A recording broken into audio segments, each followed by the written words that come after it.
Assalamualaikum warahmatullahi wabarakatuh. Bismillahirrahmanirrahim. Alhamdulillahilladzi hadana ala dinil Islam. Wassalatu wassalamu ala sayyidina wa maulana Muhammad wa ala alihi wa ashabihi ajmain, amma ba'du. Sahabat salsabila yang dimuliakan Allah, kalau kita bicara bahagia, orang akan mengatakan bahagia itu sederhana. Juga sebaliknya, sederhana itu bahagia. Bahagia itu sederhana, artinya tidak butuh biaya besar. Dan sebaliknya, sederhana itu, orang yang hidupnya sederhana, itu pasti bahagia. Umar bin Khattab dan keluarganya memiliki pola hidup sederhana. Saking sederhananya, konon pakaian yang dikenakan sang khalifah itu memiliki 14 tambalan. Salah satunya ditambal dengan kulit kayu. Sewaktu-waktu sepulang menuntut ilmu, sang putra Abdullah bin Umar menangis di hadapan ayahnya. Ayahnya Umar bin Khattab. "Kenapa engkau menangis, anakku?" tanya Umar. Beliau menjawab, Abdullah bin Umar menjawab, "Teman-teman di sekolah mengejek dan mengolok-olokku karena bajuku penuh dengan tambalan. Di antara mereka mengatakan, 'Hei kawan-kawan, perhatikan berapa jumlah tambalan putra Amirul Mukminin itu,' ungkap Ibnu Umar dengan nada sedih. Selepas mendengar cerita putranya, Amirul Mukminin bergegas menuju Baitul Mal, ke tempat kas negara. Sang khalifah bermaksud meminjam beberapa dinar untuk membelikan baju anaknya.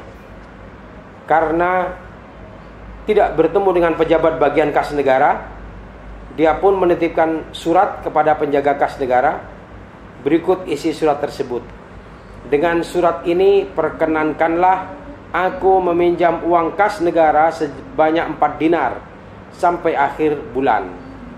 Pada awal bulan nanti gajiku langsung dibayarkan untuk melunasi hutangku." Setelah pejabat itu membaca surat pengajuan Umar bin Khattab, maka kemudian dikirimlah surat balasan dengan segala hormat. Ini isi surat balasannya. Surat balasan kepada junjungan Khalifah Umar bin Khattab. "Wahai Amirul Mukminin, mantapkanlah keyakinanmu untuk hidup sebulan lagi untuk melunasi hutangmu, agar aku tidak ragu meminjamkan uang kepadamu. Apa yang khalifah lakukan terhadap uang kas negara seandainya meninggal sebelum melunasinya." Setelah membaca surat balasan dari pejabat kas negara, Umar langsung menangis. Dia sadar umurnya belum tentu sampai bulan depan. Hanya Allah yang tahu kapan seseorang bisa hidup atau mati. Jika bulan depan dia meninggal, dia tidak bisa mengembalikan uang Baitul Mal yang dipinjamnya. Padahal Baitul Mal adalah harta negara yang berasal dari rakyat.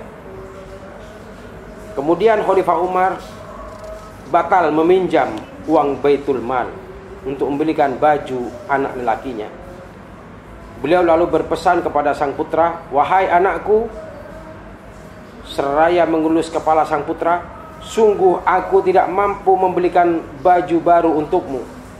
Dan berangkatlah sekolah seperti biasanya, sebab aku tidak bisa meyakinkan akan pertambahan usiaku sekalipun hanya sesaat." Mendengar pesan ayahnya, putra khalifah itu seketika menangis terseduh-seduh. Sahabat salsabila yang dimuliakan Allah, indahnya apa yang diteladankan Khalifah Umar. Kisah tadi memberikan pelajaran bahwa jangan membiasakan diri berutang meskipun mampu membayarnya lantaran ada agunan. Banyak kisah menyoal khalifah dan pemberani serta garang ini, namun adil, garang dan adil, serta kemiskinan pribadi yang amat memilukan. Tak jarang pula dai kondang dulu itu, misalnya almarhum Zainuddin MZ menceritakan busana yang dikenakan Khalifah Umar bin Khattab yang dipenuhi tambalan. Di situ adalah pesan moral yang hendak disampaikan, yakni khalifah mengajak pejabat negara untuk tidak berlebihan mengenakan busana pribadi. Sahabat salsabila yang dimuliakan Allah,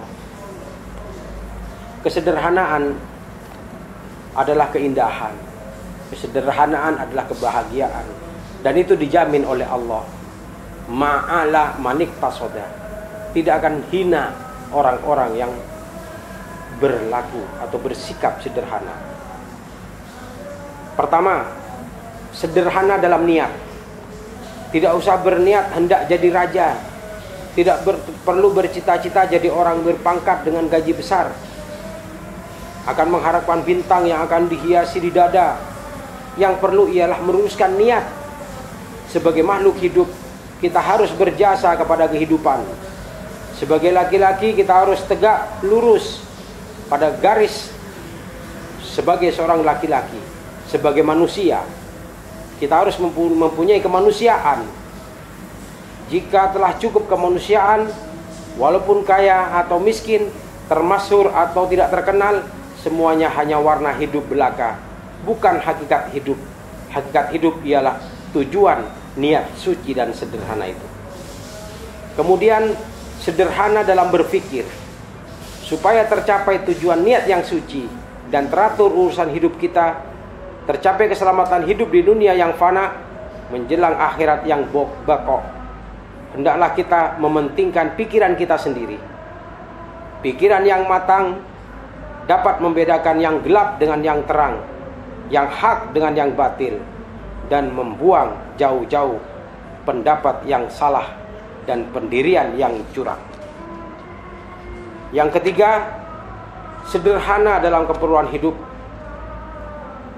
Kalau kita hidup dalam kesederhanaan,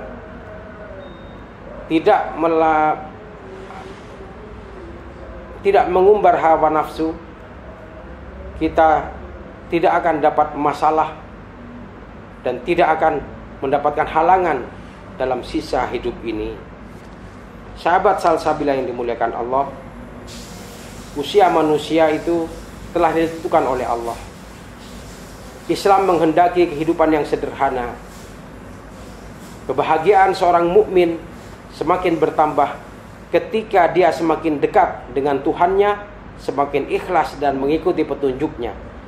Kebahagiaan seorang mukmin semakin berkurang jika hal-hal di atas makin berkurang dari dirinya. Seorang mukmin sejati itu selalu merasakan ketenangan hati dan kenyamanan jiwa. Dia menyadari bahwasannya dia memiliki Tuhan yang mengatur segala sesuatu dengan kehendaknya.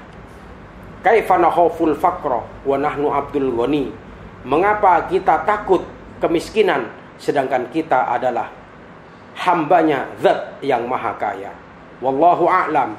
Wassalamu alaikum warahmatullahi wabarakatuh.